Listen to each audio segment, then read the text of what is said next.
Chaudhary and in this video we are going to learn about the plant hormone और phytohormone।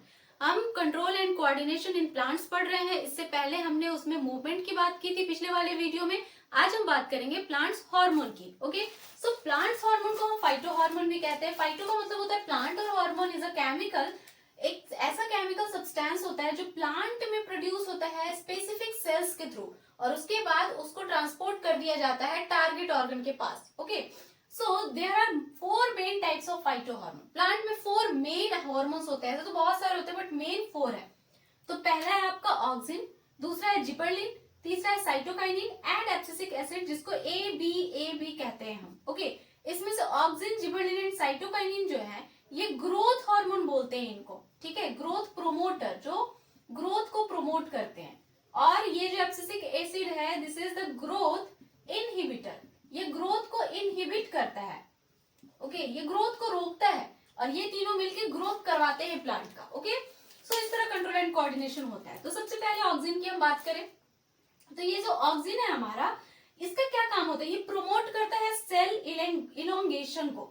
ठीक है, cell के elongation को promote करता है, रूट फॉर्मेशन करता है, सेल डिवीजन करता है एंड अदर फिजियोलॉजिकल प्रोसेसेस में हेल्प करता है like protein synthesis, water Uptake, इस तरह के काम में हेल्प करता है। अब क्या होता है, सपोज दैट कि हमारे पास यहाँ पर एक स्टेम है, प्लांट का स्टेम जो ऊपर टिप पर, ये ऑक्सिन प्रेजेंट कहाँ होता है, एकदम टिप वाले पार्ट पर प्रेजेंट होता है, रूट के टिप या शूट के टिप। ठीक है, टिप ऑफ रूट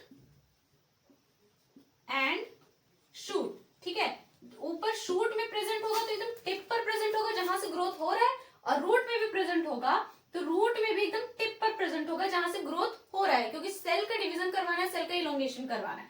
तो सपोज दैट कि ये एक स्टेम है और यहाँ पर कुछ इस तरह से ऑक्सिन का फॉर्मेशन हो रहा है हार्मोन। ठीक है, अब यहाँ से सनलाइट आ रहा है, दिस इज द सनलाइट।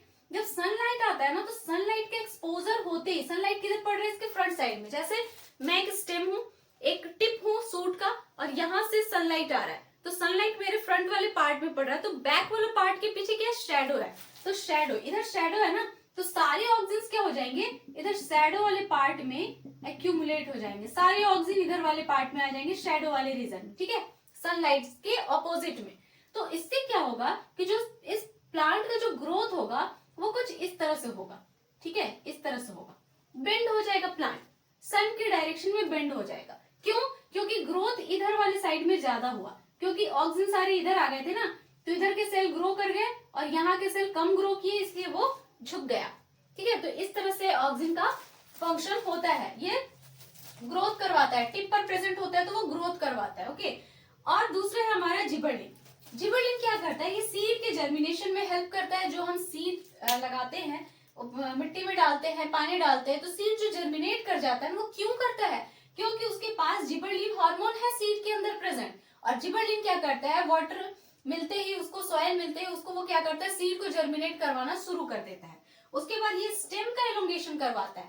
ये तो ऑक्सिन जो था वो टिप पर प्रेजेंट था ना, ये क्या कर रहा है, स्टेम का एलोंगेशन करवा रहा है, मीन्स मोटे मोटे जो तने हैं उनको बड़ा कर रहा है वो। आप गन्ना ले लो, ठीक है, शुगर केन, कुछ इस तरह से प्रेजेंट होते हैं उसमें, ऐसे करके, है ना। तो ये वाला लंबा है, ये वाला छोटा है, ये उससे छोटा है, तो ये क्या हो गया, यहाँ पर जिबर्लिन ने ज्यादा एक्शन किया इसलिए वो ज्यादा लंबा हो गया, यहाँ पर जिबर्लिन ने कम एक्शन किया तो वो थोड़ा सा छोटा है। तो इस तरह जिबर्लिन स्टेम के इलोंगेशन में हेल्प करता है। ओके, और फ्लावरिंग में हेल्प करता है। मैक्सिमम जो जिबर्लिन है वो फाउंड होता है फ्रूट्स एंड सीड्स में। सबसे ज्यादा जिबर्लिन कहाँ मिलता है, फ्रूट्स के अंदर और सीड्स के अंदर, क्योंकि सीड का जर्मिनेशन करवा रहा है, और फ्रूट के अंदर मिलता है क्योंकि फ्रूट के अंदर ही सीड होते हैं। ओके, उसके बाद नेक्स्ट है हमारा साइटोकाइनिन। साइटोकाइनिन, नाम इसको देखिए, साइटो, साइटो का मतलब होता है सेल, साइटोकाइनिन है तो ये क्या करेगा, साइटोकाइनेसिस में हेल्प करेगा। साइटोकाइनेसिस का मतलब होता है सेल डिवीजन, तो ये सेल डिवीजन में ये भी हेल्प करता है और हमारा ऑक्सिन भी हेल्प करते हैं। ठीक है, also helps in breaking dormancy, dormancy को ब्रेक करने में हेल्प करता है। डोरमेंसी मीन्स कि जैसे हमारा सीड है, फ्रूट के अंदर सीड होता है और जब वो फ्रूट से बाहर आता है तो सीड कैसा होता है, एक नॉन लिविंग थिंग टाइप बन जाता है। जैसे आप घर में बहुत सारे सीड रखते होगे ना, चना रखते हैं, मटर रखते हैं, पीस, है ना, तो वो सब क्या है, वो सब सीड है, बट हम बॉटल में भर के उसको 1-2 महीने 1 साल तक रख लेते हैं। ऐसे राइस विट वैसे ही हो गया, तो वो कैसे रह पाता है, क्योंकि वो डोरमेंसी में है। ठीक है, तो नॉन लिविंग थिंग टाइप है, लेकिन जैसे ही हम उसको मिट्टी में डालते हैं वो जर्मिनेट कर जाता है। तो डोरमेंसी को ब्रेक कौन करता है? साइटोकाइनेसिस। जैसे हम उसमें पानी डालते हैं और मिट्टी के पास लेकर जाते हैं तो उसका डोरमेंसी ब्रेक हो जाता है और उसमें सेल का ग्रोथ होना शुरू हो जाता है, जिससे कि उसमें से न्यू प्लांट निकल जाता है। तो ये साइटोकाइनिन क्या करता है? Breaking dormancy. ओके, नेक्स्ट है आपका एब्सिसिक एसिड, जिसे एबीए कह रहे हैं। ये क्या है? ग्रोथ इनहिबिटर है। अब सारे हार्मोन्स मिलकर ग्रोथ ही करवा रहे। अब सब ग्रोथ ही करवाते रहेंगे तो क्या होगा? सपोज दैट कि एक प्लांट है, वो लंबा होता जा रहा है, लेकिन अब वहां पर पानी की कमी है, वाटर नहीं मिल रहा उसको। अब इस सिचुएशन में अगर वो प्लांट ग्रो होता ही रहा और उसको पानी मिल ही नहीं रहा है तो क्या होगा? मर जाएगा ना वो प्लांट। तो उसको क्या करना पड़ेगा? अपने पानी को बचाने के लिए ग्रोथ को स्टॉप करना पड़ेगा।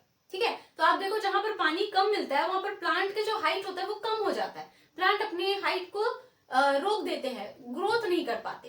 क्यों? क्योंकि वाटर को वो बचाते हैं। तो वहां पर किसने काम किया? एब्सिसिक एसिड ने। वो एब्सिसिक एसिड रिलीज हुआ और उसने प्लांट के जो ग्रोथ था उसको रोक दिया। ठीक है, ताकि पानी बच सके हमारे बॉडी में। तो इस तरह कुछ काम होता है। ये क्या करता है? Reverse the effect of auxin and gibberellin. Auxin और जिबरलिन ने मिलकर क्या करवाया था? ग्रोथ करवाया था। अब इसने क्या किया? उसको स्टॉप कर दिया, रिवर्स कर दिया। ठीक है, ग्रोथ का। It promotes leaf and fruit fall. अब क्या होता है कि ये ग्रोथ को इनहिबिट कर रहा है ना। अब फ्रूट जो है वो फ्रूट बना, बड़ा हुआ, राइपनिंग भी हो गई, उसमें पक गया, तो क्या अब ग्रोथ उसमें होता ही रहेगा। अगर ऑक्सिन और जिबरलिन ही निकलते रहे, प्रोड्यूस होते रहे और ग्रोथ करवाते रहे तो फ्रूट कितना बड़ा होगा, है ना। एक दिन तो उसको रोकना पड़ेगा ना ग्रोथ को, तभी तो वो पकेगा और वो फिर उसमें सीड बनेगा। तो क्या होता है कि ये जो एब्सिसिक एसिड है उस ग्रोथ को रोकते हैं, जिससे कि जो फ्रूट है वो पकता है और फिर पेड़ से नीचे गिरता है। उसी तरह लीफ जो होते हैं, लीफ जब ओल्ड हो जाते हैं तो फिर उसका स्टॉप कर दिया जाता है, उसके ग्रोथ को, और उसको फिर फॉल नीचे गिरा दिया जाता है, क्योंकि पेड़ में सारे पत्ते तो नहीं रह सकते ना, और जो पेड़ है अपने वेस्ट को भी लीव्स के थ्रू बाहर निकालते हैं।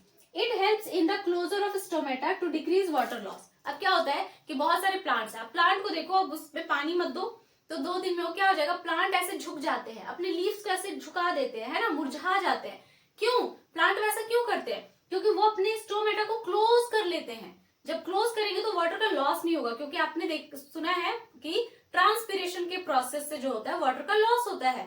तो अब पानी उसको मिल ही नहीं रहा है और वाटर का लॉस होगा तो प्लांट मर जाएगा, जिसकी वजह से वो क्या करता है? अपने स्टोमेटा को क्लोज कर लेता है और ऐसे बेंड हो जाता है ताकि वाटर का लॉस ना हो सके। तो उसमें कौन हेल्प कर रहा है? एब्सिसिक एसिड में। तो ये ग्रोथ इनहिबिटर है, ग्रोथ को रोक रहा है ये। ओके, अब एक और हार्मोन होता है इन 4 के अलावा, इसको भी पढ़ लीजिए, आपके एनसीईआरटी में नहीं दिया गया है बट इसको जानना थोड़ा जरूरी है। तो इथाइलिन होता है, ये गैसियस हार्मोन है। ठीक है, गैसियस हार्मोन। अब ये क्या काम करता है? ये भी ग्रोथ प्रोमोटर है, ये भी ग्रोथ ही करवाता है। ये क्या कर रहा है? राइपनिंग ऑफ फ्रूट के पकने के लिए रिस्पॉन्सिबल होता है ये इथाइलिन। अब देखो, फ्रूट के पकने के बाद उसमें एक अलग से स्मेल आता है, फ्रूटी स्मेल, है ना। मैंगो, बनाना, ये सब जब पक जाते हैं पूरे तो उसमें से एक फ्रूटी स्मेल आता है। वो स्मेल इसी इथाइलिन की वजह से होता है। ठीक है, तो वो फ्रूट को पकाता है। तो ये थे आपके फाइटो हार्मोन्स। इसी के साथ हमारा ये चैप्टर कंप्लीट होता है। If you like the video then hit the like button and do subscribe my channel. मिलते हैं नेक्स्ट वीडियो में। Till then bye bye and take care.